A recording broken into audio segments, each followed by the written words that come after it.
I'm gonna get the good meat.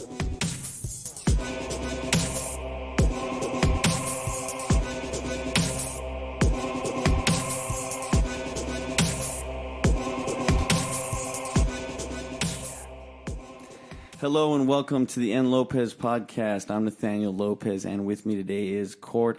What's your Boyd. Boyd. Yeah. I knew it was something with the B and the Oi. With Cord Boyd. You, if you're listening and you're from Tucson, might know him from the infamous Gary's Place, or you might have seen him working sound downtown. How you doing, Cord? I'm good, man. You know, it's a little hungover, but we've talked about this. We're all life. feeling pretty good and a bit hungover. Yeah, we got beers, we got whiskey. Exactly. We're drinking a little bit more. Got to kill it somehow, you know what I mean? Exactly. Get over that hangover by getting a new one. Hell yeah. All right, so let's just start this off. I got some questions I like to ask people, usually when it's their first time on the show. Yeah, bring it. So, how long have you been, drawn to music and stuff? Since I can remember. What's one of your, fondest memories of, making music or just, getting zoned out and listening to music? So growing up, I've always been... My first big music memory is, listening to Garth Brooks for the first time. All right. He was my first show. I was, 3 years old. Damn. I still have the program and the T-shirt from it. It was the sickest awesome. thing. I would fall asleep, just listening to Garth Brooks, and they would always put that on whenever I went to sleep, and that's really the biggest reason I'm still involved with music. All right. Is Garth Brooks. Garth it's the Brooks. fucking weirdest thing. Yeah. Yeah, you wouldn't think that if you knew who you are and the music you made and are listening to. That's fucking funny. So would you say that's predominantly what your parents were listening to, and you kind of grew up around country music? Maybe? Yeah, definitely a lot of country. A weird mix of country, classic rock, Metallica, Alice Cooper. Yeah, exactly that 80s style. And then my mom listened to a lot of top 40. I was big into the boy bands back in the day and shit. Did you like pop and stuff? Yeah. I'm a big pop fan too. I got that shit from my mom too. Just fucking love pop music. Hip hop, stuff like that. I'm pretty well rounded. Well, that's awesome. I was never hip hop was always just because it was gangster rap era, and then after gangster rap it was 2000s where everybody's talking about money and pussy and cars. That's kind of, I got out of it for a little bit at that point. So I was this is kind of dumb. They're not talking about anything. I mean, I grew up a poor dude on the South Side. The South Side? You're a South Sider? I'm a South Sider, Have you been in Tucson your whole life? My entire life, yeah. Were you born in Tucson? Born and raised. Fucking A. You're a Tucson local. I am a Tucson local. Just like this guy that's sitting with us in the fucking studio, Garrett. Me and this motherfucker just did an hour and so. Just fucking talking. Hell yeah. So I might be a little bit dry. I might be a little bit slower than usual. Yeah, that's fine. Yeah, we jerked each other off pretty good. We intellectually stimulated each other's. Yeah, I got some fucking. Those are for branches, bro. Yeah, why are you? It's a little scary. I'm about to fucking cut some toes off. No, not fucking toes, bro. How you supposed to hit those fucking pedals? Exactly. Fucking A. So you're listening to country music all the time. When do you feel like you branched off into your own sense of music? Maybe what was the first album you felt was different than maybe your mom and dad wouldn't like it? I remember this very clearly. I was in my living room watching. Do you remember that channel Fuse? Yeah, Fuse played was music fucking videos all the awesome. time. Skateboarding videos. Yeah, Warped Wednesdays and shit. So I was sitting there watching it, and I was like, oh, this a bunch of shit came on. And then the music video for Helena by My Chemical Romance came on. Yeah. And that blew my mind. I'd never seen or heard anything like that. All right. And I was already into System of a Down and shit like that. But that kind of opened my eyes into the world of emo and more music like that. And that same day, music video for a band called Gallows came on, UK hardcore band. Never heard of them. But they still around? Yeah, they have a different singer. They're still kind of around. Really, really good. Probably really big in the UK. Yeah, definitely. And so music video for... Fuck, what is it? Oh, yeah, it was a cover that they did of a song called Staring at the Rude Boys. Huh. And the music video is inside of a train car. And they're playing live and these people are fucking flipping out. Yeah. stage diving off of each other and like piling on and shit. And that was my first introduction into hardcore. Oh, really? The same day as my first introduction into emo. Yeah. And I was like, what the fuck? Like, I watched that video and I was like, I want that. Like, I want a part of that. Fuck yeah. So that was really cool. And I think like that was around the time Thrice put out Via Sue, and I like saw the video for Image of the Invisible, and I was like, this song fucking rips. Like, it's when you're just like, this is what I want to be doing. Yeah, 100%. Did you play any instruments? I had a guitar, and like I was taking guitar lessons, but I never really caught on. So not at that point. No. I did that same thing. I remember like going.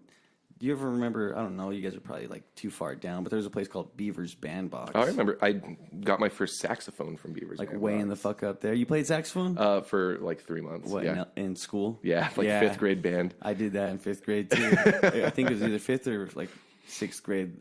We were allowed to go like take lessons with like the high school, junior high band teacher. So I played saxophone, but I'm so uncommitted to instruments. I feel that, yeah. Guitar, my dad bought me some guitars, and I never fucking played them. I was just like, fuck it. I'm just gonna be a lyricist and a singer. There you go. Yeah.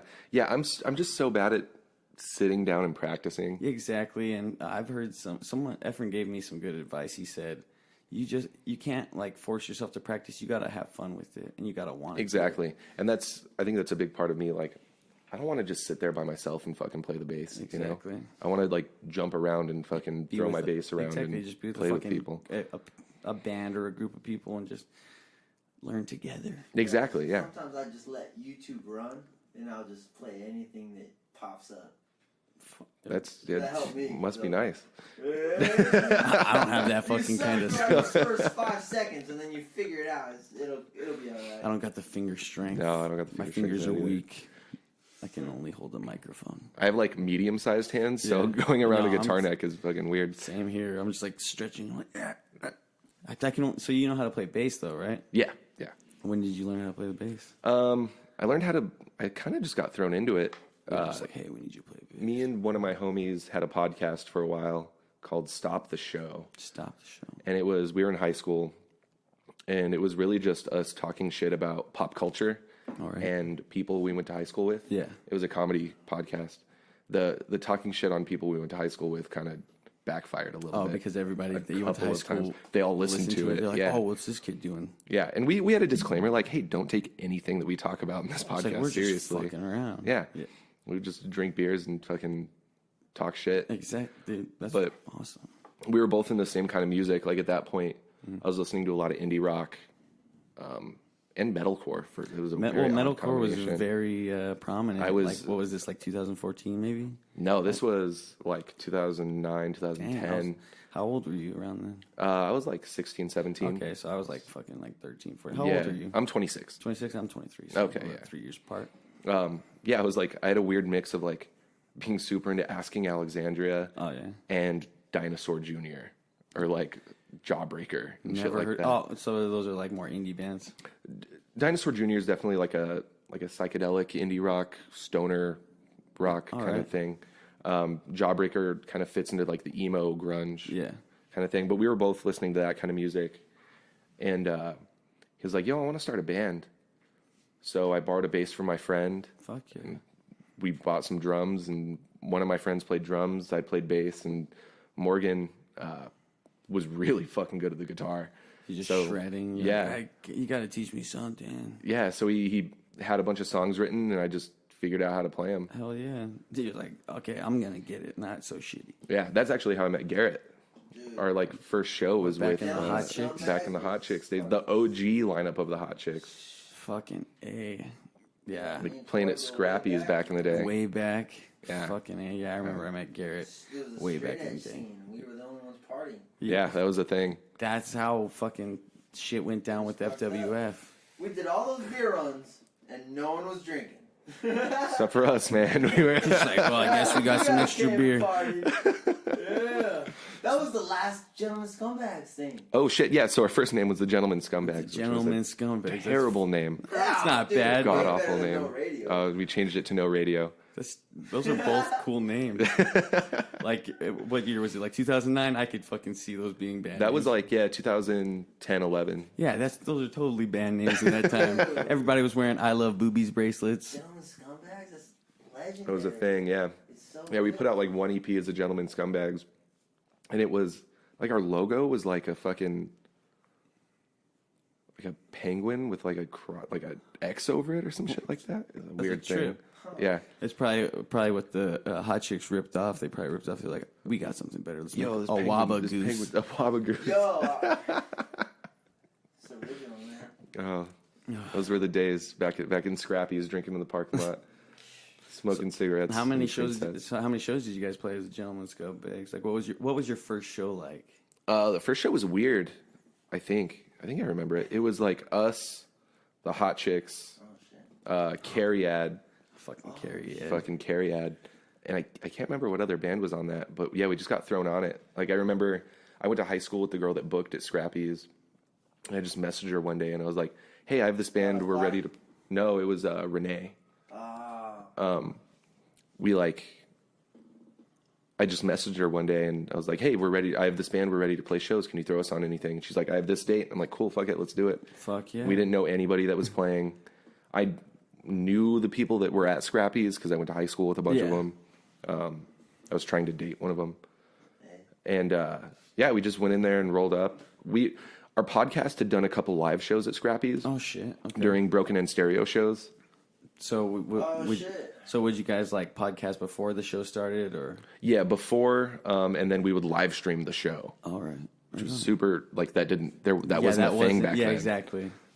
Which was a lot of fun because Broken End had a lot of fans like across the country and stuff, so they would all tune in and then just awesome. Listen to us. Like, we would interview band members during the show and just talk a bunch of shit. That was a lot of fun. That's fucking awesome. See, I want to do some live shows with this shit, but that'd be fun. That'd be a good time. We just need another place like Gary's, right? There's something coming. I hope so. I really hope so. I'd be willing to invest in something. Yeah. Because I need. I can talk about it. Fuck yeah, let's talk about that. So I am a part of a team of people that are helping start this thing. It's called Groundworks. All right. It's going to be more similar to Scrappy's than it would be Gary's Place. More structured for sure. During the day, it'll be like a youth center. They'll have classes and stuff. That's and awesome. At night, it will be an all ages venue. That's perfect. That's exactly, that's not just what the music scene needs, but that's also what kids need in the fucking area. Exactly. Yeah. I feel like young bands have dropped off since Scrappy, especially Scrappy's. Like, Gary's was a cool place for young bands to play, but young bands have dropped off because there hasn't been an all ages venue to where they can just go to shows and go to local shows and see their friends play and be influenced to start bands, which is what we need. We do. Like, a lot of the shows Toilet's been playing lately are all like 21 and up shows. Yeah, it's all bar shows now.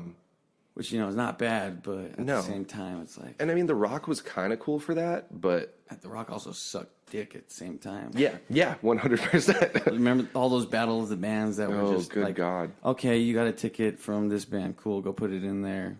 And then be like, okay. Go put it in their box. And it was more about who drew the most people. Exactly. Rather than who was the better band. Exactly. There was no judges. It was just like, the fans are going to judge. Obviously, the fans that bought the tickets off of that band, they're just going to go put it in their box. Exactly. Want them to win. Yeah, it was a fucked up structure. Played like a fuckload of those shows. Yeah. Oh, I'm very proud that I never played one of those shows. That's good, dude. Never ever. It fucking sucked, bro. That was like the first ever show FWF played in Tucson. That was the first show I ever played in Tucson. Was at The Rock. The Rock was home for a little bit, but then we found Gary's Place. Well, hell yeah. Fucking. When did you start Gary's Place? When did Gary's Place start? Or just lead up? I think I was like 20. So how it all happened? Scrappy's closed. A DIY venue opened up in a house called The Pound. Okay. Super tiny. We were playing. No Radio was playing like a show like every 2 weeks there. Fuck yeah. And it was always us and Lariats. I don't know if you remember Lariats. Yeah, I remember Lariats. Fucking sickest band. I love that band. One of those guys used to work at Hot Topic. Oh yeah, he was my manager for a little bit. Okay. Kevin, yeah. Yeah, one of the funniest dudes I ever met. They were just feeding me whiskey. Fuck yeah. Before every fucking show. So yeah, that opened. We played some cool shows there. There was even a show where like the touring band didn't show up. Damn. And my whole band was there. So you guys just got to go So up on stage? they were like, hey, Lariats was like, hey, do you guys just want to fucking play? And we're like, yeah, let's do it. We used their gear. Yeah, it was so sick. It's like, is anyone a doctor? Is there any bands in the crowd? It's like, we are. It's like, you guys are playing. And I was super bummed because the band that was touring was a really sick hardcore band on No Sleep Records called Mountain Man. Never heard of them. Super fucking good. No relation with No Sleep? No relation. Yeah, they were sick. I don't think they're a band anymore, unfortunately. Happens. But anyways, I digress. So the Pound closed. This dude that was booking there for a while, Billy Brooks, opened up a good old Billy Brooks. I'm not going to get into that. I don't even know. He opened up a venue called TLMS. I remember. So FWF got booked at TLMS. Was at Tucson Local Music Scene. I was your sound guy that night. Yeah. Well, so it was a show that didn't happen. It was like Forever Came Calling or something. I still have the photo somewhere. It's just like some picture of a dude like wearing a white polo shirt, just laying down with like one leg crossed and then one leg. Oh, weird. Because there was I booked a Forever Came Calling show there. It might have been once. That one. Was it Citizen? No, it wasn't Citizen. Okay, it might not have been Forever Came Calling. It might have been like some other band with Forever or something. Okay. And something Conquest or Conquer. Oh, weird. But yeah, it ended up falling out. But then I don't know. We ended up going back whenever it was Gary's place. Yeah. So I was a volunteer at TLMS. Okay. I would run door. That's kind of how I learned to do sound. And so, yeah, I volunteered there, learned a bunch of shit. And then one day he was like, hey, I don't want to fucking do this anymore. And we're like, all right, cool. And we were practicing there. That was after No Radio broke up and I had started Help Me Sleep. Or me and my friends had started Help Me Sleep. And so we were practicing there. And he came up to me one day. He was like, hey, do you want to take this over? Like, you'll have to change the name or whatever. And I was like, yeah, fuck it, let's do it.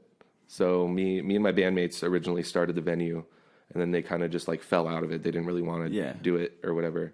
And so that was the birth of Gary's place. It was, yeah. What we announced it the night of the last show at TLMS. Okay.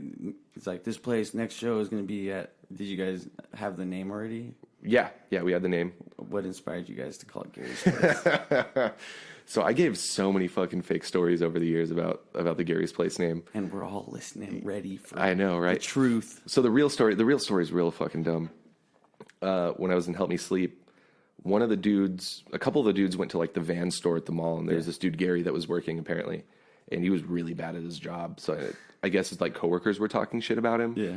So they brought that back to practice. And so anytime any of us fucked up, like either at practice, at a show, on tour, whatever, that would be fucking Gary. You'd be like you're being a fucking Gary right now. So I was trying to figure out a name for the venue, and I was sitting in the building, and I was like, wow, this place kind of fucking sucks. Like, this building's kind of a Gary. This building is Gary. So Gary's Place. That's how it came across. I fucking love that place, dude. And then people just forever fucking call me Gary. It's the like, dumbest shit. This is your place? What's up, Gary? Hey, you Gary? And I'm like, no, I'm not Gary. Hashtag where's Gary? Who is Somebody Gary? came into the bar like a couple months ago, and I was like, hey, you're Gary. And I was like, fuck, man. Like, I'm never going to live this down. Gary's been closed for 2 or 3 years, man. I thought this was going to end. Dude, that place was, I'm telling you, bro, that place was a fucking starting ground for a lot of fucking people. That's so sick. Next door? What was that? There was a couple people that lived next door throughout the whole thing. Yeah. They were all pretty rad. What was it, like a duplex kind of thing? Yeah, it was kind of a duplex. I felt so bad for those people.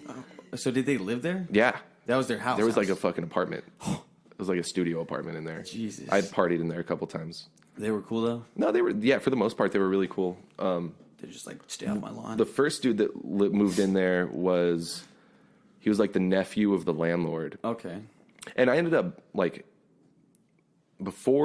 after we moved in, I found out that the landlord was like family friends. Okay. Which was... Oh, with your family? Yeah. Oh, shit. Like a really odd thing. That is cool, though. Yeah, like old friends with my uncle and shit, which is really, really rad. And then he ended up passing away. Not my uncle, the landlord. And then so his wife took it over, and she's really, really sweet. But yeah, so her nephew moved in, and he comes into Heads every once in a while. And he says, what's up, We'll Gary? kick it. Yeah, no, he knows my actual name. Yeah, no, that was a fun time, man. Gary's Place was a blast. Gary's Place was awesome. Played so many fucking awesome shows there. I'm really glad you guys played that Being as an Ocean show, right? Yeah. Yeah, that was Being as an Ocean, Capsize. Who else was on that? I don't know. There was one other We didn't band. play with Being as an Ocean at Gary's. We played with To the Wind at Gary's. Oh, the To the Wind show. That was right before the Being as an Ocean. Yeah, we played show. with Being as an Ocean at the Rock. That's what we ended up playing with them. Being as an Ocean show at Gary's we was played nuts. with Capsize a few times at Gary's. Yeah, they played a lot. Those dudes were weird. Were they? They were weird Because you dudes. probably just like actually got to meet them. Yeah, I got to know them. Like, I hung out with them at a Warped tour. Like, Oh shit. I was just chilling there with a couple friends, and they were about to go on, and they were like, "Yo, Cord, what's up?" Like, took me side stage and shit, and we kicked it and had a beer. But yeah, they were weird dudes. One of the dudes just got called out for sexual assault like a couple months ago, which really isn't that surprising, unfortunately. Shit like that happens. Yeah. But don't let it take away from the music, though. No, exactly. That's what I say. Even though they're a piece of shit. I have a hard time separating, but I have a hard time listening to Brand New now. Yeah, I feel you. I just like, it sucks because Brand New was such like a big part of my like really depressed high school phase, and I was just always listening to Brand 100%. New. And then after I found that out, I was like, well, it makes sense. Listen to the music.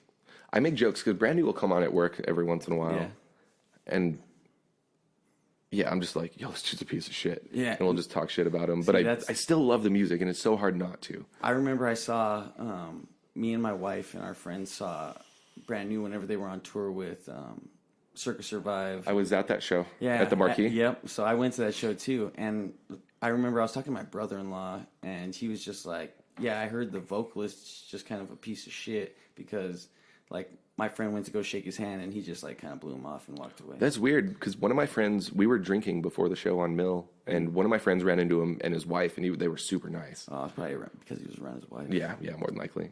Dude, that was a whole weekend of a fucking thing. I went up to Phoenix the day before and saw Defeater, Counterparts, and Capsize. Fuck, that's a lineup right there. Oh my god, that was insane. That was a really cool show. Defeater is one of my favorite bands of all time. You know, I started listening to Defeater a little bit more, and I started to realize that they make just concept albums, and they've been... It's a linear story. Exactly. Yeah. And once I realized that, I was like, dude, because I really liked Letters Home. Letters Home was whenever I started. Oh, that listening. record fucking rips. So I fucking listened to that, and then I was just like, I want to look up Defeater and learn a little bit more about them. And then I did, and I was like, these guys are fucking awesome. They're really cool dudes. They're good friends with a friend of mine, Dan Leogi. I think that's how you used to say his last name.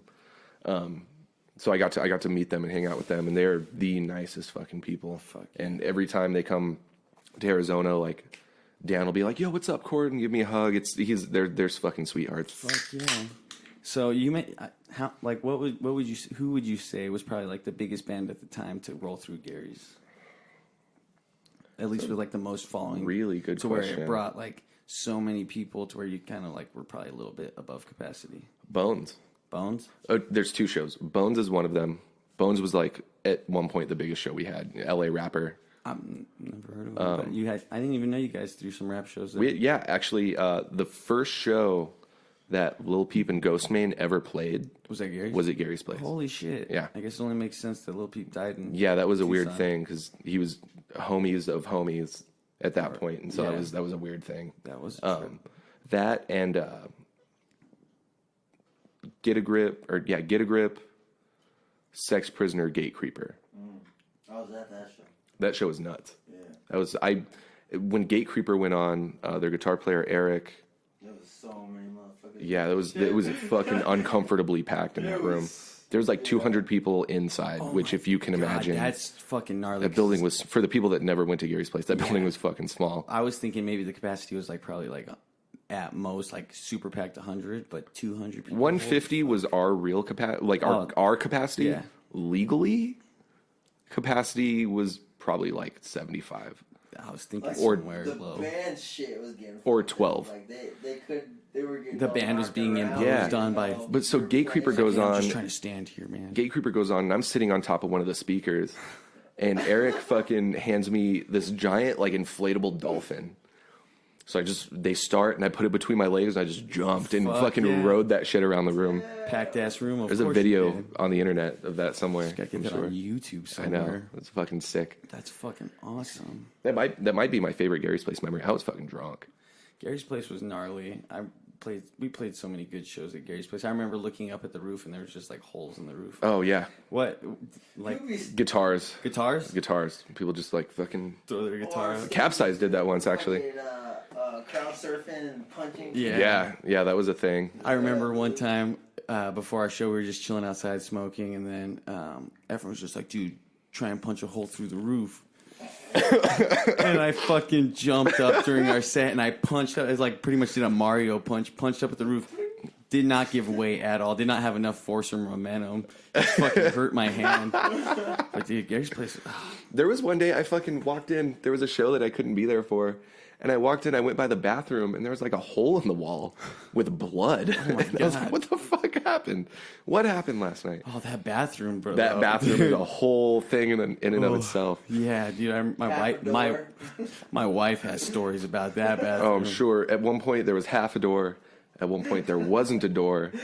At one point, there was a door with no doorknob, which I feel like was the best one. Probably. At least you could see if somebody's fucking in there. Yeah, right? Little people. Little people. Hey, I'm kind of taking a shit. Like, I know. I see it. We called that the Gary's Place glory hole. Oh my God. I don't think it ever got used. I hope it never got used. And then that. you just look over and there's just a dick hanging to the door. Like, you gonna fucking go in there? Oh, that would be awful. It's like I guess I have to. Yeah.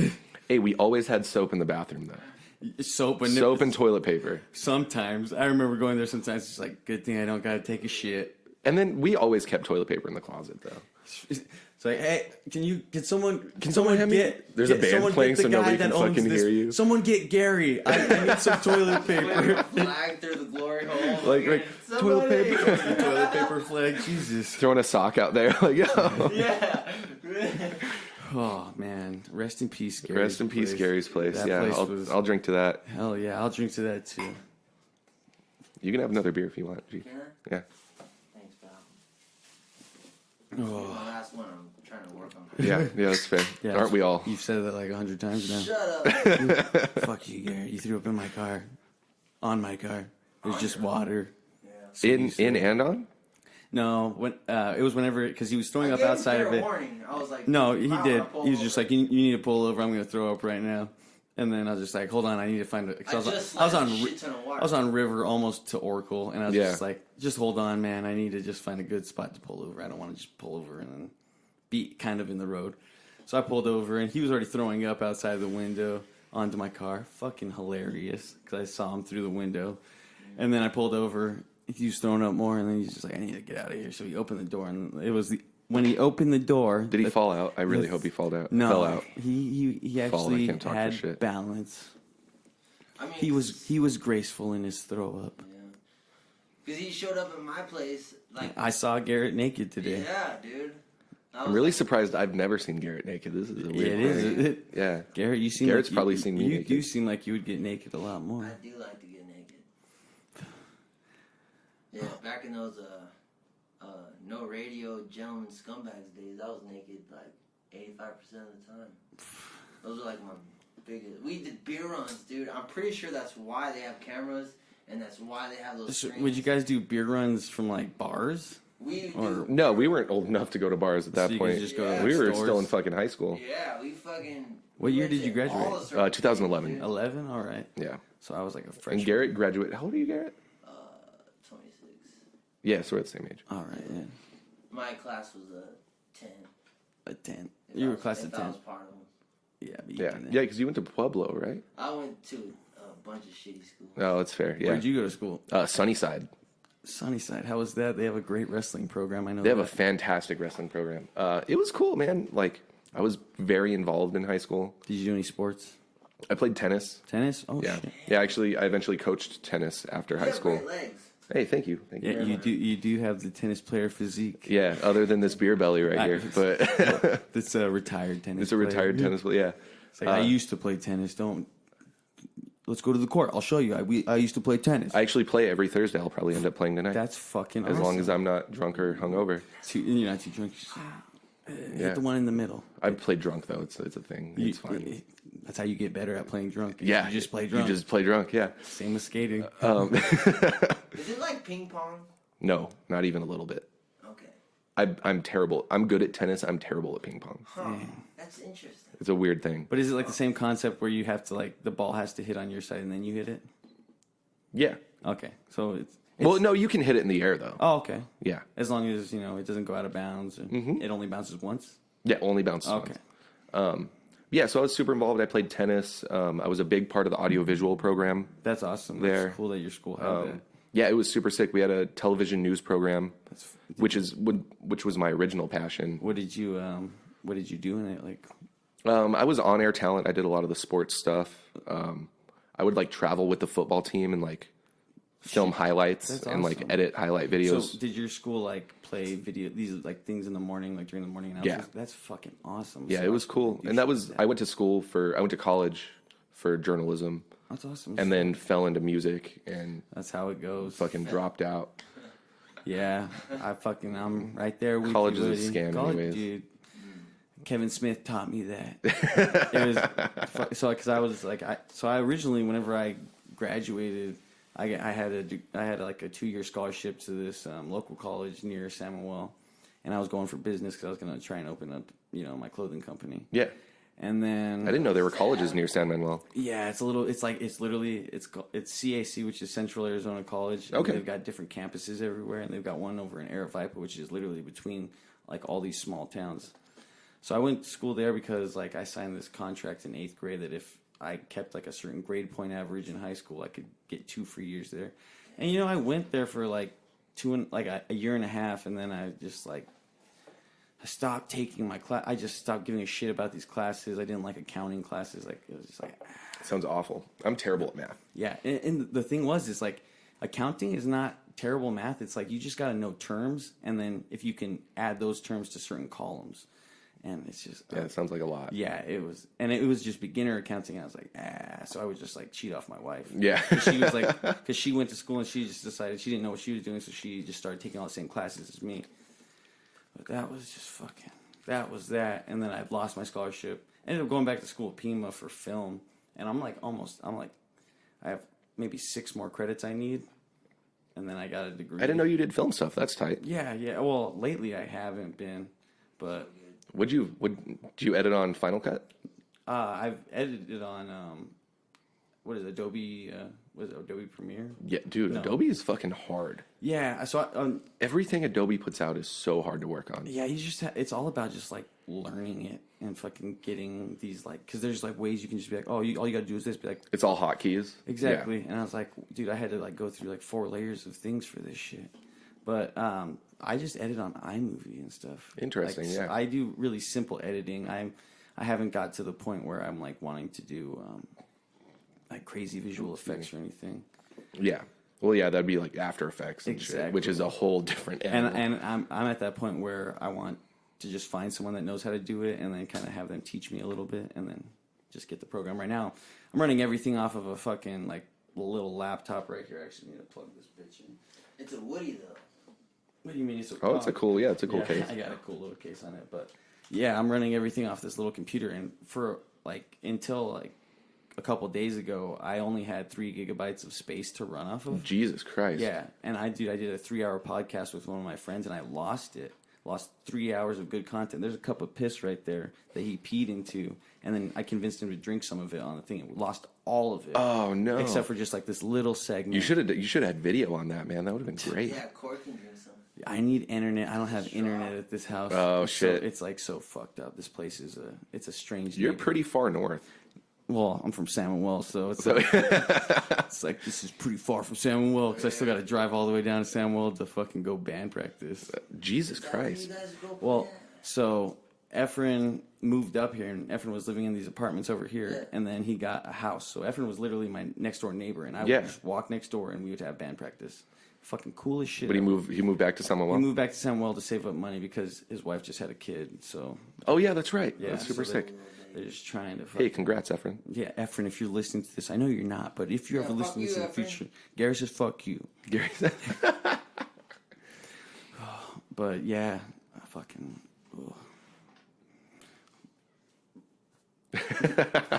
So how many did Help Me Sleep make any albums or anything? Yeah, so we had I think we had 2 EPs. Both of them I'm extremely proud of. That's awesome.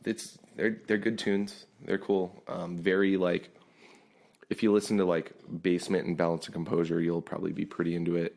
Kind of like melodic hardcore-ish, a little softer. Ish, yeah. Like that Jonas there's guy has a voice. Yeah, Jonas has got a fucking voice. He's great. There's a decent amount of like Touche Amore influence in there. Actually, I made a joke on Snapchat when we were recording our last record, and he was doing vocals. I like took a snap and I was like, "We're putting out the best Touche Amore record ever." And no, I'm super proud of it. We did like 3 or 4 tours. Nice. Which was a blast. Fucking awesome. The last one we did, we got to tour with our friends from Phoenix called Troubled Minds. Oh, I've played Troubled Minds a couple times. Yeah, really, really rad emo. Yeah, I think we played. I think we played a show with both of you guys. It was like I think it was Safe So Simple's. That was at the show at the Rock in the side room. Yeah, I don't think T Minds played that. But I remember that show. I think Decatur was supposed to play that. Decatur was supposed to. What was that San Diego band that played? Short Stories. Short Stories. That band fucking rips. That band's so we recorded our EP at the bass player's house. Hell yeah! He has a place. It's Clarity Recordings, dude. They're fucking awesome. These guys dope as fuck. The guitar player wore a Help Me Sleep shirt on Warped Tour while he was doing like fucking guest vocals. Fuck yeah! And I was scrolling through Instagram one day, and I see that shit pop up from like some like music thing, and I'm like, oh, fucking weird. That's a Help Me Sleep shirt. It's like, shit. I don't even own that shirt. I'm bummed out. It was super sick. We ripped the Southern Comfort logo because that's what we used to drink when we first started the band. Yeah, dude. So Southern gross. Comfort, bro. That was the starter. Gross. Whiskey. Oh my god. We've all gotten so sick on Southern Comfort. Yeah, it was like we ripped the Southern Comfort logo and put "Help Me in Sleep" on the bottom. Nice. It was so tight. It's fucking awesome. Oh, Southern, dude. The first time I ever remember like trying to drink, we got Southern Comfort. We were probably like 13, 12, 14. And how did you get it? How'd you get that our shit? friend's uncle bought it for us, and then he would let us like stay at his house, but we would always just like, so in San Juan, See, now you just ratted him out. Dude, this guy's a junkie now. Oh, this guy's a piece of shit now. Oh, fuck, I bet. Yeah, if he's buying 13-year-old Southern Comfort. So we were just like, we'd ask him, and he was like our friend's cool uncle. He's like, yeah, I lived a crazy kid life, so, just do it now, learn. But it's like that parent that's like, as long as nobody's driving, you can all stay here. Exactly. Yeah, And that's the best kind of parent. Exactly. My dad was the same way, he was just like... My mom was not. My mom was very like, no, you don't fucking drink as a kid. And I mean, I did anyways. I'd come home drunk, and every time I'd come home, I'd be like, go in her bedroom and tell her I was home. And she's like, you were drinking. And I was like, I only had like 6 PBRs. It's fine. I only had 6. I'm 15. I didn't drink that early. So when did you... Actually, so my first time I ever started drinking, I hope my mom doesn't listen to this because she doesn't even know this. I was actually 13 or 14. It was my dad's birthday. And so I was chilling with my dad, my stepmom, my 2 stepsisters, and my step cousin.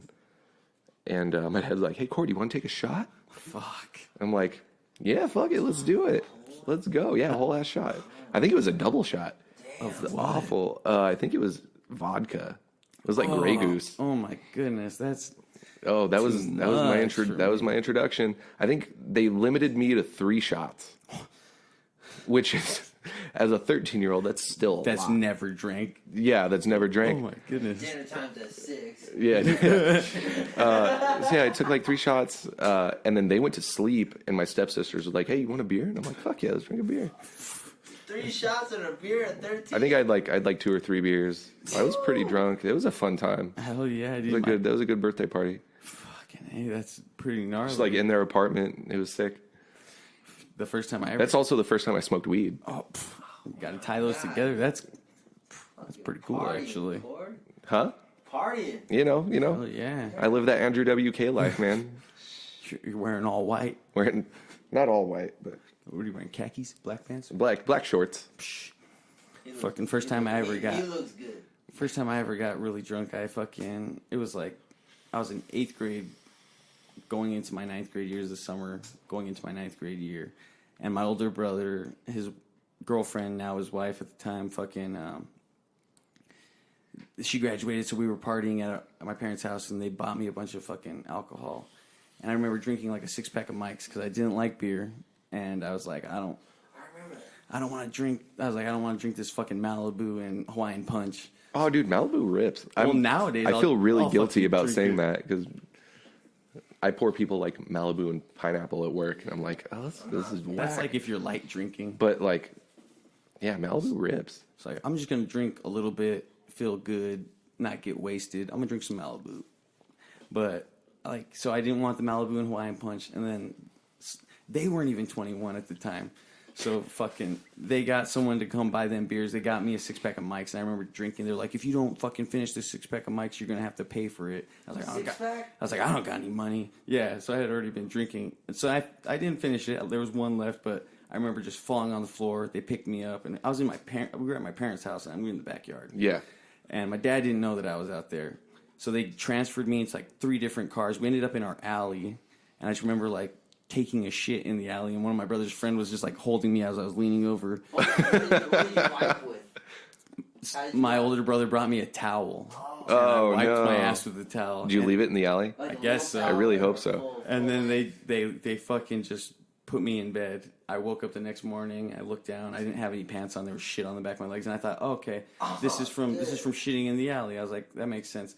I walk out to go take a shower. My dad's just like, who let you drink? I was like, my brother. I was like, Tiger let me drink, and he's just like, go take a fucking shower. Took a shower. Damn, you were a snitch back then too. Shit. I was just like, hey, my dad was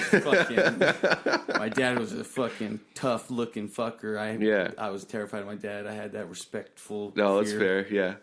And because I was also just first hungover ever, and I was just like, oh, this is him. But come to find out later that I ended up because my room, it was like my little brother's room, and then there used to be a window, and then my dad took down the window and built another room. So I was living in the back part of the room. My little brother was living in the front part of the room. Yeah. I guess during the night I had walked into my little brother's room and sat on a chair and took a shit on his chair. So I shit in my little brother's room, and my older brother had to clean it up, looked at me and saw that I was just sound asleep with shit on my legs. And that was my first time ever getting drunk. Wow, yeah. I don't even think I had a hangover the next morning, the first time I got drunk. Lucky. I do remember my first hangover. How was weird that? thing. I was like, so I didn't really drink in high school very much. I'm the same way. But there was one night that we did an episode of Stop the Show. And we were like, yeah, let's go find a party. And one of my friends was having... Stop the show? It was his podcast. Huh? It was the party. We talked about this. Yeah. Oh, excuse me, I have to burp. No, it's okay. Fucking beer drinks, yeah. Leftover beer. Yeah, so we were like, let's go party. And one of my friends was throwing a graduation party. This was the year before I graduated. Okay. So we went to the graduation party. And then I had like a feeling the cops were going to come. So we dipped out. And the cops like drove right past us. Oh, shit. It was fucking crazy. Narrowly escaped. And then we were just driving around. We picked up one of our friends. Actually, we picked him up. Me and that homie lived in the same neighborhood. But I wasn't sleeping at my house that night. So we went into my neighborhood, picked him up, then just started driving around the south side, like looking for a party to go to. Yeah. And I texted a couple of my friends. We were driving around with like a bottle of peach schnapps. Oh, shit. Yep. High schooler Fucking stuff. terrible. I was like taking sips while fucking driving, like open guys container. Don't party much. We probably, if we got caught, we would have been fucked. Yeah. Ended up at a homie's house. And that was the first time I threw up from alcohol. Oh, shit. Like, we had already been drinking, played a couple rounds of beer pong, took tequila shots. I was like, I don't need a chaser. Took tequila shots. It was a thing. And then I'm just like there, and I get the spins. Fuck. And I'm like, fuck. So I go into the bathroom. There's the burp. Excuse me. Miss the toilet. And then clean it up. I was there enough to clean it up. I was like, I'm not going to have somebody else clean up my own vomit. And then start eating bread so I can sober up. Yeah. We go back to Morgan's house, the 3 of us that were there, 4 of us, go back to Morgan's house. He drove my car. Yeah. Or my truck at the time. And fall asleep. He lets me sleep in his bed. So pass the fuck out. Wake up the next morning. We're all like, what the fuck happened last night? Blacked out. Oh my God. That was terrible. My first hangover was probably the worst hangover I've ever had. Yep, same here. And then we ate Waffle House and everything was okay. That's nice. Yeah. Fucking Waffle Yeah, House. that was a good day. wake up in San Manuel super hungover, and you're just like, God, I hope this Mexican restaurant's open. What day is it? It's Saturday? Fuck, they're closed because they're hungover too. Yeah, well, if you would have gone on Sunday, you would have had menudo and everything would have been fine. Fucking feel your tummy. Oh, I feel so good. So I was at Christian's house. Fucking partying over there. Menudo? Yeah. Oh, I'm sure. That's the Mexican way, bro. Yep. That's why they can drink so much. Menudo and fucking pan with butter. I may be white, but I know how it is. Well, you've fucking born and raised in Tucson. You're pretty much honorary. Yeah, Mexican. on the south side, yeah. If you think about it. In high school, my friends would always tell me to say, soy mexicano de corazón. Something about your love? No, like I'm Mexican in my heart. Oh, okay, yeah. Heart, yeah, corazón, heart, love. It's fucking for so much shit. Spanish is a trip language. It's wild because so many words can mean so many things. Exactly, because like they just use slang. I love listening to Spanish rap. Oh, Spanish hip hop, like fuck. Oh, there's a band that I'm thinking about. Well, you like South Park Mexican, bro? In fucking Spanish, Espanol, it sounds so much better, dude. I listen to a lot of like I don't know why. rock en español. I don't know what that is. Spanish rock. Okay. Like there's a band called Caifanes that fucking rips. They're essentially like the Cure of Mexico. Oh, nice. Yeah, I listen to them. Like I would say the most Mexican artist I listen to is Prayers. I love Prayers. Yeah, I got a fucking tattoo. I saw that. Yeah, I was gonna ask about that. So I met him. So whenever A Perfect Circle went on tour and they played at the Comerica, I was like, dude, I gotta get this show. And I remember Prayers releasing some info on their thing, and they were just like, got some big news coming up. And my friend Ralph was just like, dude, what if Prayers is gonna play with A Perfect Circle? Yeah, that'd be fucking insane. And they fucking did. They went on tour. What a weird fucking show. So, like, dude, I remember we went to Phoenix that day. We got a hotel room and stuff. We put all our stuff in the hotel room. One of our friends forgot, and it was one of our friends that wasn't going to the show. He was just going to chill in the hotel room until we got back. Yeah. He left his phone at a Chiba Hut, so we had to go back and backtrack, get his phone. Did you guys miss Prayers? By the time we got, so the fucking line was like a fucking, like, it was a C shape. Well, yeah, it's in the Perfect Circle Arizona show. It was fucking 2 blocks and then curved around. And then we were at the fucking end of that shit. Comerica's a trip of a venue. Right? It's a weird, it's in a weird spot in downtown Phoenix. There's really no place to park. Except for that parking garage. It's like $10. Yeah. Yeah. It's a bitch. And then, so by the time we got there, I was just, because I gave this lady my pen because I brought my pen because we were going to smoke some wax in there. And I gave it to this lady to put in her purse because she's just like, I'll just say it's like my case for tampons and stuff. So like, cool. Did she jack your pen? No. So we just we had to wait for her and find her so we can get my stuff back. And then we had to go find our seats. And Efren caught a few songs. By the time we got there, they were playing literally like the last half of their last song. Oh, shit. So I was like, fuck. But I saw A Perfect Circle, and that was like a that's cool. Awesome moment, because Perfect Circle is like one of my favorite bands, too. That's rad. I'm not a big like Maynard James Keenan fan, but I can appreciate that. Yeah. I think that's cool. Yeah, it was gnarly, because, you know, it was like coming... Because Perfect Circle was like one of the first bands that made me feel like I had my own sense of music. That's sick. Fuck yeah. It was them and Sugar Cult. Dude, like, Sugar Cult rips. Those Fuck two yeah. fucking... I was like, I feel like that explains who I am. But, you know, after that show, I was like, I need to go see Prayers again because I didn't fucking see them. And I was like, I'm just like super in love with them. I fell in love with the idea of being like this Mexican, but you're also like really like gothic and, you know, you're super into the darkness. And then whenever I saw Prayers, I fucking went up to him, I showed him my tattoo, and he fucking just pulled out his knife and he gave it to me. What? No shit? He gave me his knife, and I was like, fuck yeah, because I knew it meant a lot. And I was just like... Fucking LaFar gave you his knife? Yeah. That's crazy. I call it my Leofar Slayer. Yeah. Yeah. Is it that little one I was fucking around with? No, I have it in my room. Yeah, I'm sure. I used to carry it around, but then like some of those fucking bolts got fucked up. You fucking oh yeah, there's a little pocket. Yeah. I'm not gonna give that to you, Gary. You just fuck around with it. So I saw Prayers at Congress. Oh yeah, so that was literally the next day. Oh no shit. No, actually, yeah, that might have been a different time. But yeah, they fucking killed it. They were so good. It was them and Drab Majesty. Drab Majesty's fucking awesome. They're I just so found good out about them. Yeah, that was like 2 or 3 years ago. I need to go to some emo nights. Yeah, you need to hit up the emo nights. You fucking DJ some emo nights, right? I do, yeah. I'm a part of the emo night crew. So it's just DJ, right? Well, sometimes they have live bands. Like the last one was last Friday at Congress. Okay. and there was a couple bands that played, a couple of young bands. It was the first all ages emo night. What bands played? Divey. There was another one that played, and then Taking Back Harambe, which is the emo night, the Tucson emo night Tucson band. Harambe? They killed it. They were super sick. They ended the night with Vindicated by Dashboard Confessional. Spider-Man. And there's just there's a picture of me and my best friend Jenna just like fucking finger pointing, yelling the words. Vindicated. Yeah. I was drunk as shit. Yeah, just like Is that the song? Yeah.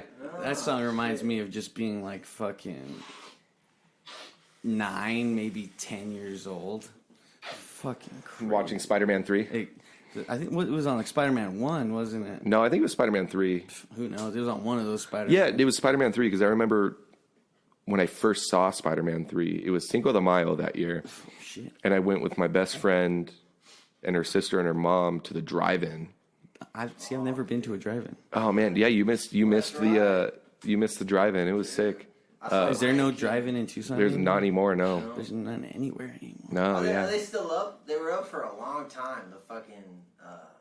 Oh, there was a drive-in that would like post up random places, but. Well, it was just their lot. Well, you know, the loft doesn't the loft kind of do similar big... things, but like not really drive-in. Yeah, more. Just well, like, every once in a while they'll do like sit in this wide open space on. This they'll field. do shit in the park. Yeah, exactly. Yeah, at Reed Park. Yeah, the drive-in was fucking cool, man. I remember. Chicken Run. You saw Chicken Run there? That was the last movie I saw over there. Last movie I saw there was Spider-Man 3. I remember seeing White Noise there. Y'all remember that movie? No, what was that movie about? It was about like ESPs. ESPs? No, EVPs. Electronic voice phenomenons. Oh, shit. It's like spirits like talking to you through like static or whatever. Yeah. Yeah, the movie fucking freaked me out. Oh, shit. I went there with my dad and like my stepsisters. That movie I own it because it's great. Yeah. It's a fucking great movie, but it freaked me out. And we leave the drive-in and he's driving and he just puts on static. And I'm like, shut the fuck up, Dad. Like, turn that shit off. I remember fucking watching Paranormal Activity when that came out. Dude, that flipped me out too. That tripped me out too because it was just like, you really did think that shit was real. Yeah, yeah. Like, oh, that was all found footage. It's pretty much the Blair Witch Project of our generation. Yeah, me and a bunch of friends from high school went and saw it. And I had to fucking sleep on the couch that night because I was freaked out. Yeah, I slept with like a rosary around my neck. I remember on the that and what's the movie? The Fourth Kind. Yo. Fourth Kind. I remember that. I thought that was all fucking found footage too. That fucking freaked me out too. Well, that's actually like based on like true stories, Yeah, kind real. of. They came out and said that it wasn't. Oh, well. They had footage. They exaggerated. The city of Nome, Alaska, like sued the fucking Producers. sued So the company. fake? It's all fake. Yeah. Really? I feel like I just disappointed you, Garrett. That's just You what did. that's just what the government wanted you to think. So they did Right. that legal action to be like, we got to cover our tracks. Yeah, so the city of Nome, Alaska, like sued the production company because they're like, yo, people aren't gonna come here anymore because they think there's fucking owls that are alien. That movie fucking freaked me out. I still don't like owls. Yeah, my Tourist wife hates town? owls because of that movie. No. Yeah. She's just terrified of I mean, they're that pretty, but fuck, every time I see an owl, I'm like, you're a fucking alien, dude. Yeah. shit. And that's a crazy thought because I remember always seeing owls and shit, like driving between Oracle and San Manuel through this back road, and They're watching you, dude. like there would be half of me would just be like, oh, owls, this might be an alien. But then there was always that, like, I remember like hearing Native American things about how owls are wise and stuff, and they're like, That's also a it's fair a good thing. luck, Yeah. fortune. So I was just like, I don't know what to think about these motherfuckers. I'm just not gonna hit one, and I know that like if an owl twists its neck around you, it's bad luck. It just makes me really not trust Drake. What is his logo an owl? His logo is an owl, yeah. It's some fucking Egyptian ass shit. That's probably Yeah, some yeah, it's a thing. God damn it, Drake. Yeah, God damn it, Drake. No new friends. So now you just work in sound. How many places do you work sound at? 2 currently. 2? I am the head sound engineer at Skybar and the Surly Wench. The Surly Wench. Surly Wench is where I got my start, pretty much after Gary's Place. I didn't know they did shows. I've only been there once, I believe. Oh, the bar rips. I bartend there as well. This guy's the Oh, sound no, Surly Wench. No, I'm thinking of Bison Witches. Oh yeah, the place is whack. Yeah, It's 'cause not there anymore, huh? no. So It's gone. So I've never. What? I don't think I've ever been to Bison Surly Wench. Witches? No, Bison Witch is still there. Still there? Yeah. Yeah, that's the flycatcher that's not there anymore. Yeah, so I was also the last like 6 months at Flycatcher, I was the head engineer there as well. We played some shows there. We played with like Honda punks and. That was a cool show, dude. That Honda, dude, it was Honda days. Yeah, was it? No, was it? Is it? Yeah, it is Honda days. That band was so fucking cool. Those guys are fucking awesome. They're so rad. Like all their shirts were DIY. Dude, they flipped inside out shirts that they just bought at thrift stores and threw their logo on it. Oh, dude, I still have one of their. I have like a cut off like crop top with the skull and with the dude. Yeah. So for people that are listening that don't know Honda Days, because I'm sure not many people do, because they were on Instagram. There weren't very many Days. people at that show. It was a band that wore like Honda employee shirts and sung songs about Hondas and tried to sell Hondas to people, but they were all punk songs. Wow. They even did they flipped around a Minor Threat cover to make it Honda. We were talking to them and they were saying they were just like, they started off as comedians and then they were just like, well, we're gonna just start making music because I think that I believe it's probably just easier to make music that's funny versus just being a stand-up comedian. Yeah. And they fucking, dude, their whole gimmick of being Honda employees and like it takes up more time. Honda's not gonna fucking sponsor them. That's what's so. I still want to know how they got those shirts, man. I think they said did they work at a Honda dealership? I think they like rode in somewhere. I think they might have bought them off eBay. That makes sense. That was such a fun fucking show. Who the fuck puts? Also, you guys on that show was really random, but it worked well. I remember Josh Strifolino. The fucking from Safe Social. That was his first show, right? He was playing bass for us at that. That was the only show he ever played bass for us. And he didn't really know the songs, but he fucking killed it. No, we gave him like a week. We were just like, dude, do you think you could play for us? He's like, yeah, I'm more than capable. Yeah. I need to get that guy on here too. Yeah, fuck yeah. Did you practice with him, or you just send him songs? So we sent him the songs, and I think Carlos. You guys did like one practice together, right? And then we did like a practice right before the show, and then we played with him, and then. We just found some guy that was like closer to be able to come to Samuel all the time. So I did sound the other night for a fucking band. Let me tell this story. This is really weird. They were not good. I'm not going to say the name because I don't want to blast anybody. Garrett. But dude, fucking Garrett. No, it was a different show. They opened the show and I'm like setting this band up, and the girl goes, "So this is going to be an interesting set." And I was like, "Oh yeah," and she's like, "Yeah, none of us have ever played together before." And I'm like, "Wait, what?" And she's like, "At least these instruments, like me and this guitar player, or me and the bass player, he's played guitar for me before." No, excuse me. But no, yeah, we've never, we didn't even practice, we've never played together before. And for me, that is such a fucking weird thing. Yeah. I can't imagine, going in to a show with a band and not at least practicing, even just for a couple minutes. Yeah, that's a weird ass thing. And yeah, they were terrible because of it. They were all really kind of nice, but they meant well. Yeah, no, they meant probably not. Honestly, the singer kind of sucked as a person. Really kind of nice. Was he just full of himself or what? The singer was for sure, and so was the bass player a little bit. But the drummer was super sweet. That's always. He was like, "Dude, thank you for the sound. My monitor sounded perfect." And I was like, "Hey, thank you very much, man." He's like, "Hey, bro, can I borrow your kit?" That was a weird. "Hey, bro, can I borrow your kit?" Yeah, that was weird. But yeah, Skybar, Surly Wench, I do sound. I was at Flycatcher. I did a little bit at Cans as well. Cans, 3 shows. Cans doesn't exist anymore. Oh, okay. No, it's Irene's Holy Donuts, which is a whack ass place. Yeah, that's what me and Garrett talked about in the last episode. Yeah, we were just talking about. Yeah, there was no proper sound guy there. Why don't you go and take charge? They're not gonna pay. They tried to get me to do sound, and I was like, "No." You guys are no way. Rip me off. Was it that or what? No, I looked at their sound setup and I was like, "Oh fuck no!" I was like, you guys need to build a little bit more. I'm not going to try and figure this shit out. I've had 3 different sound guys over there, and all 3 of them are they go there and they make it work, but they spend so much time. It sounds like Gary's place. That was me. We went in and fucking made it work. They make it work. They got something. Yeah, but Gary's place was great. We were somewhat organized, at least. Oh yeah, you guys were sick, dude. For like one of the we had a formula for one of the leading DIY, not DUI venues. For one of the leading DIY. Surprised I didn't get a DUI while I ran Gary's place. A lot of people didn't get. Yeah, I'm surprised that place just didn't get raided or anything. There's actually a story about that. You guys did get raided. No, we did not.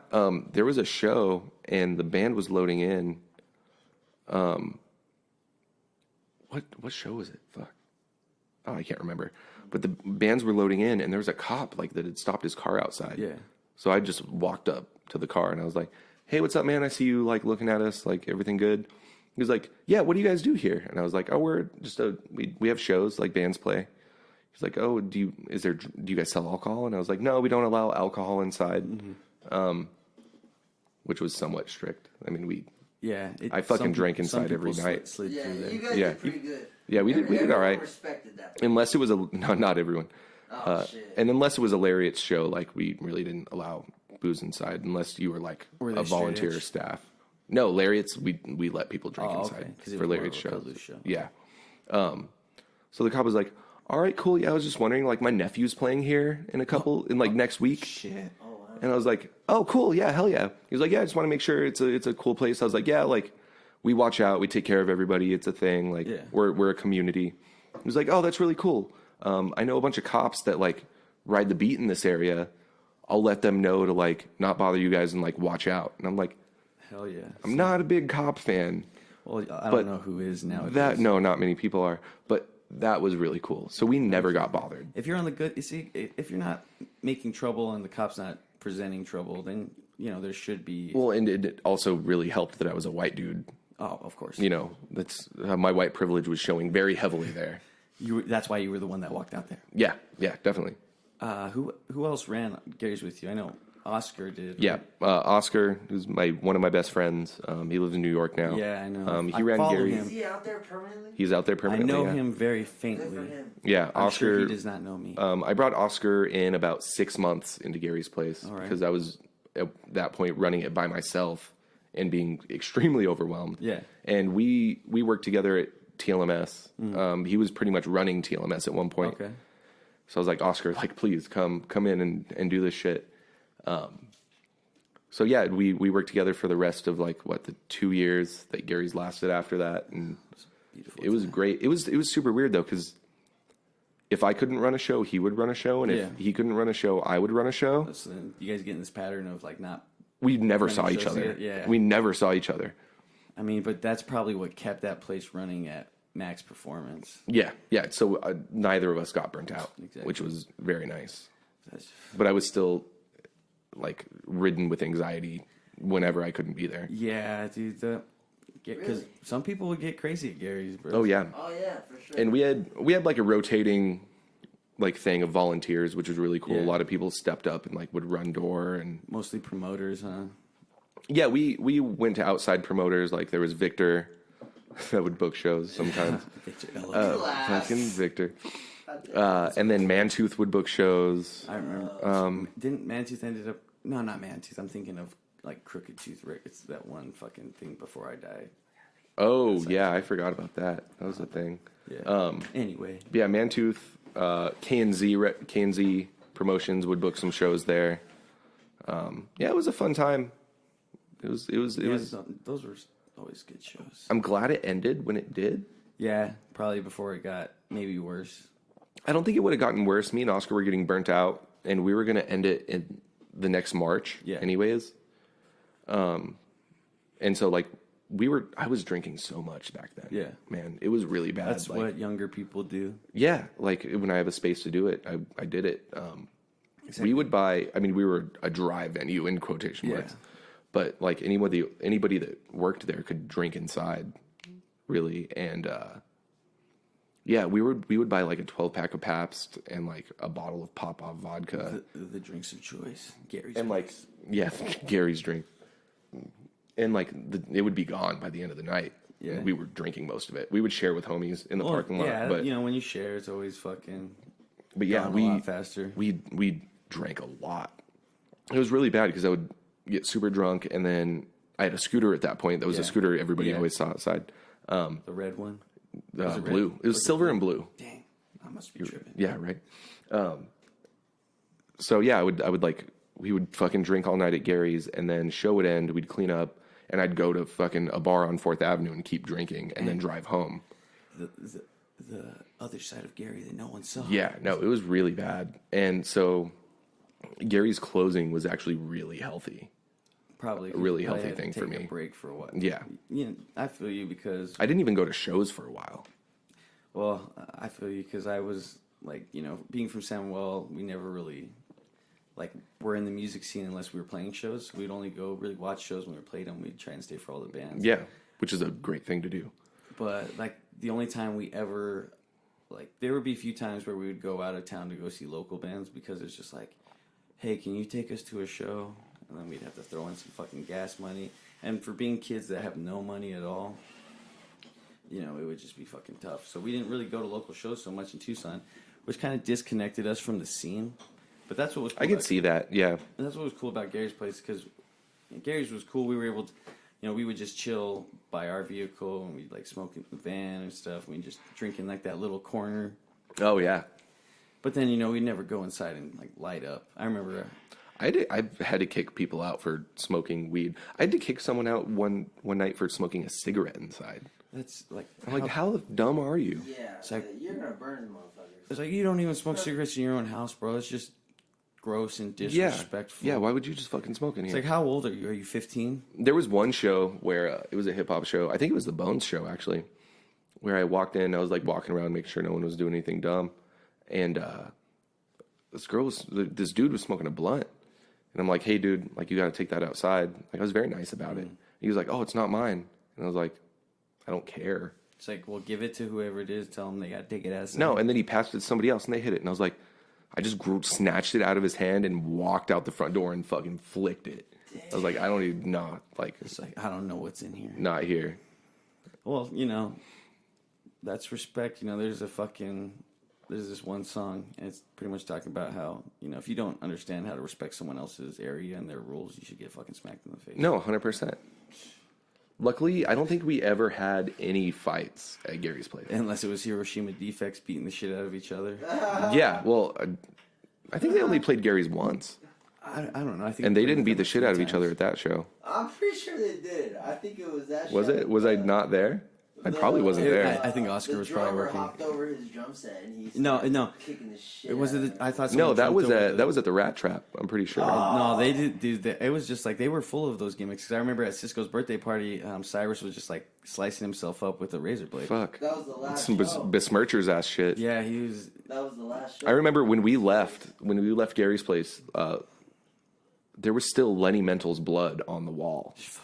And we left it there. I was like, no, this is staying here. Yeah, dude, you gotta leave. I remember that. He was like, I'm not gonna start the show, or maybe it was another space show. I'm not gonna start singing until somebody spits in my mouth. Oh yeah, that wasn't at Gary's. Yeah, like, that's just crazy. Dude, everyone's all spitting in his mouth. Yeah, it was a fucking thing. I wasn't into that kind of crazy stuff. I was just into going super hard to just exercise my demons. Oh, dude, like as cliche as I've cut myself open on a couple occasions at Help Me Sleep shows just because I go so hard. Yeah, dude, fucking. I think there's a picture of me on my Instagram like smashing my bass into my head. Dude, fucking. Seeing shit like that was always so dope. I remember like, because FWF would go super hard, and I remember at the end of our show, our bass player Carlos, the smallest fucking dude, he would just fucking start smashing his bass into the ground. Holy shit. And I was just like, oh my God, this kid's fucking awesome. Because even now, he's just like very laid back and super calm. Yeah. But whenever I'd see him smash his bass into the ground, I was like, yes, Carlos, yes, fucking do it. Break that shit. And that's what was dope. I never broke any of my basses because I was too poor to afford another one. He had like a back. That was like his. He's like, this is gonna be my fuck up bass now. And then I think he ended up like cracking the frame of it. Oh Jesus Christ! But fucking, that's like Gary's place was awesome like that because you know it was people that were like minded in the music scene. They were also either making music or just wanted to be part of it. And they understood. You know what it was, because I know some venues, if you start getting super crazy, the security guard will start to fuck with you. Yeah. I made so many friends during Gary's place. Like, I'd fucking, you guys. Yeah, exactly. You know, all these connections. And yeah. And that's what community is kind of about with that, you know. Exactly. Yeah. Gary's place is, like, as much as I'm glad that it's not a thing anymore, it was a very, very, very large part of my life, and like a big part of the person that I am now. Exactly. Exactly. You know, you don't go back and say, I would change this, because then it would alter who you are now. I would not have changed anything that we did, really. It was what it was, and it was kind of shitty sometimes.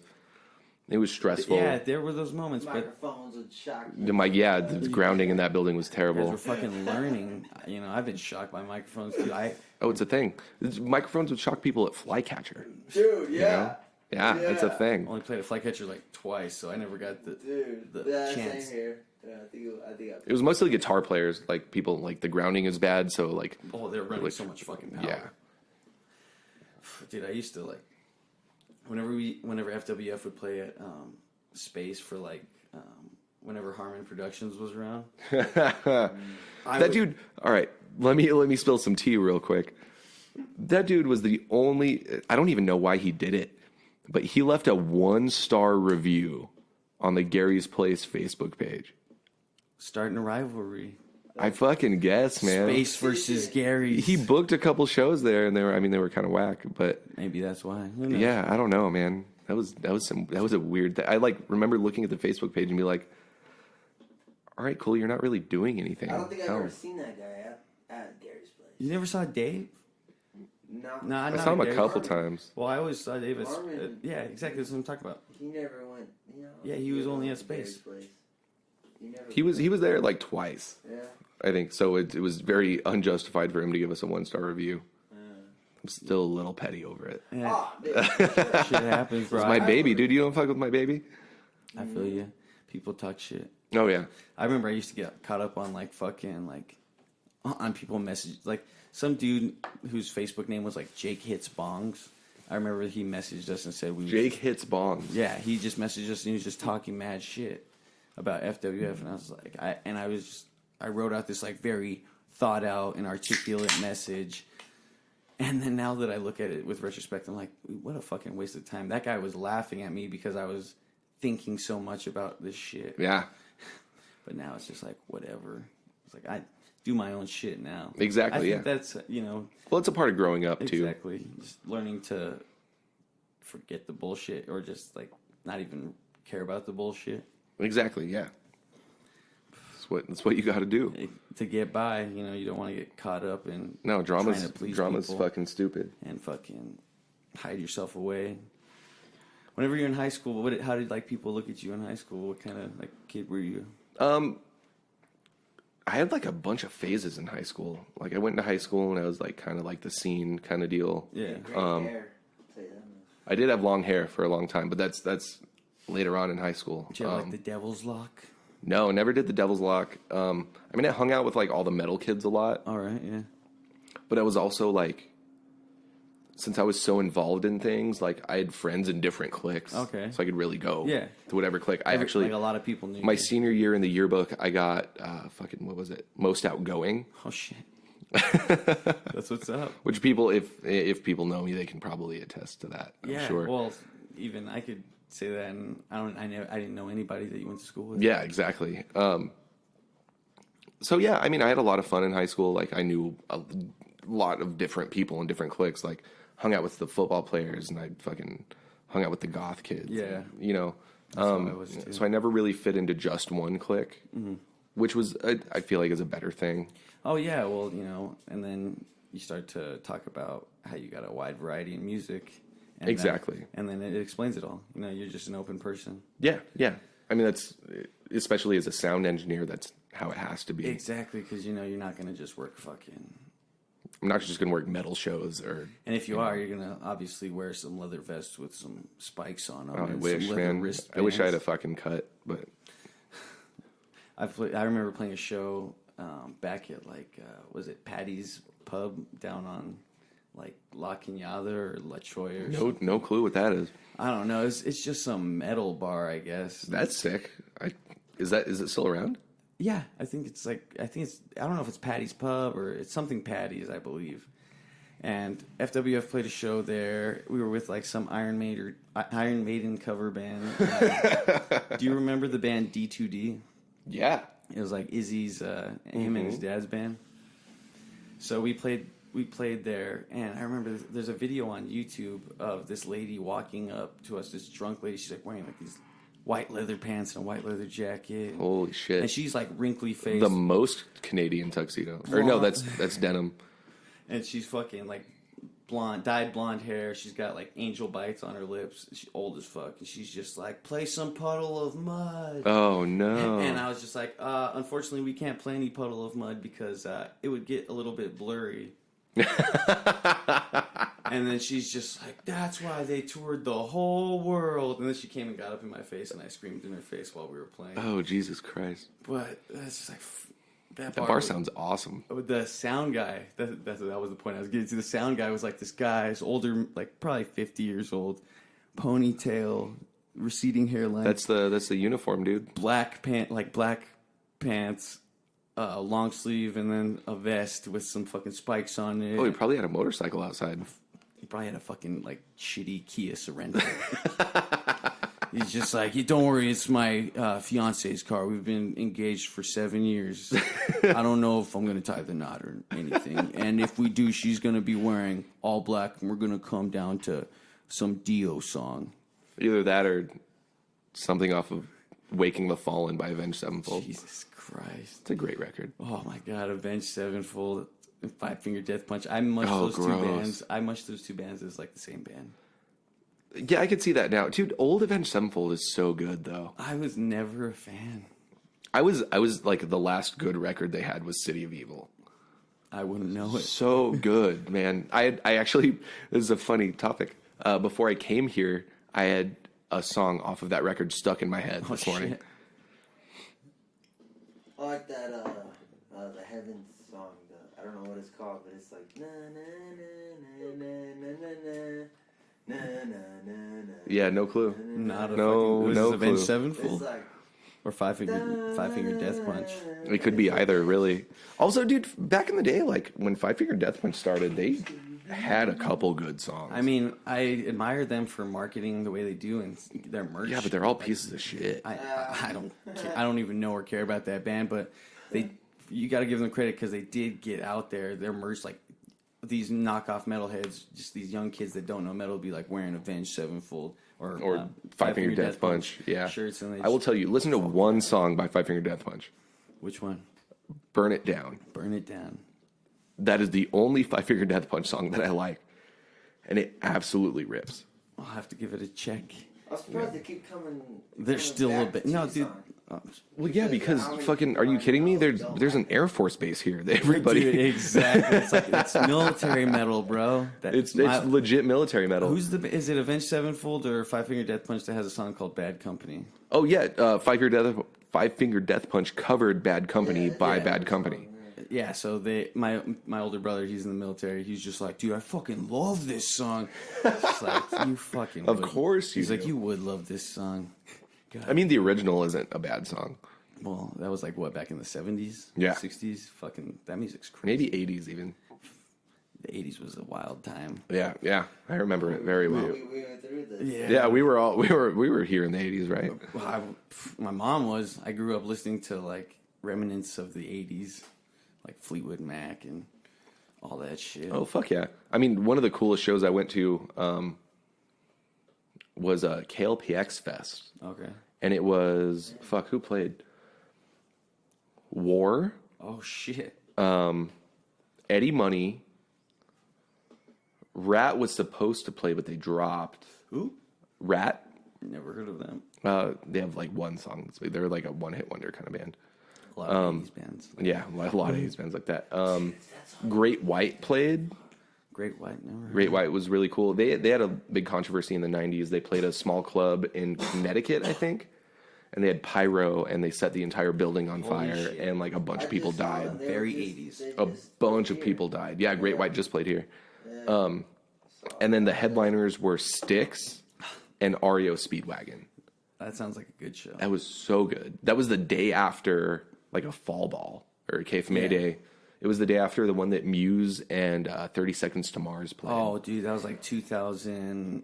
Like 9, 10? 9 or 10. I believe 10. Yeah. That was a crazy time in my life. And when you say that, it brings up so many memories just because I remember someone brought Efren a 30 Seconds to Mars shirt from that show. Oh, shit. I was super into 30 Seconds to Mars at that point. 30 Seconds to Mars was pretty dope. That show was incredible. And I met Jared Leto. I have a picture on my Facebook with Jared Leto from that show. And I look like a complete dweeb. Of course. Because I had like the weird bowl cut and braces. And you didn't know how to smile properly. No, exactly. I do that now. Like, I've met a couple comedians, and I just like make some. I'm just like, yo, what up? And I just make stupid fucking faces in the pictures. And I was like, it's a thing. Yeah, exactly. Yeah, it's what we do. We're awkward. Oh yeah, 100%. Are you calling a lift right now, Garrett? Yeah, I gotta head home. You gotta get home, bro. Gotta trip on some acid.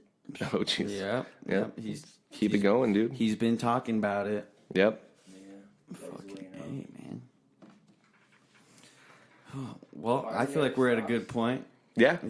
We've talked a good amount. We're an hour and 20 minutes in. Oh hell yeah, not bad. Fuck We covered a decent amount of shit. Exactly. Do you have anything else you might want to talk about? You know, like anything you got going on in your life? I mean, I covered Groundworks, which is a cool thing. If anybody, when should we how can I get in on that? Or learn a little bit more about it. So groundworks.com, I believe. Groundworkstucson.com. Let me fact check that. Let's see. Dead air. I fucking hate dead air. What is Groundworks again? It's the all ages nonprofit. We got a nonprofit certification, which is fantastic. Groundworkstucson.com. And if you want to make any donations, they are tax deductible since we are a nonprofit, and we're going to be doing some really, really cool shit. You heard that here. Whoever's listening, go to groundworkstucson.com and donate some money to the Tucson local venue, an all ages venue that's nonprofit. I'm really stoked. I'm the head of sound there. Fuck yeah. We'll hopefully be starting construction on like a stage and stuff pretty soon. We're hoping for an opening date of November. You heard it here. Thanks for coming onto the podcast. Yeah, of course. Thank you, brother. We're brother. going to have some more. We'll get you back on sometime soon. Sick. That would be a blast. All right. This is the Lopez Podcast. I'm Nathaniel Lopez. If you want more information, go to 85631 Productions. Fuck, I'm dying over here. On Facebook.com. At 85631 Productions. That's 85SIX31 Productions. You can follow us on Instagram at 85SIX31. You can also follow us on YouTube. This podcast is on Apple Podcasts, Spotify, always on YouTube, and transistor.fm. Check it out. Thanks for listening. Take it easy. Later, guys.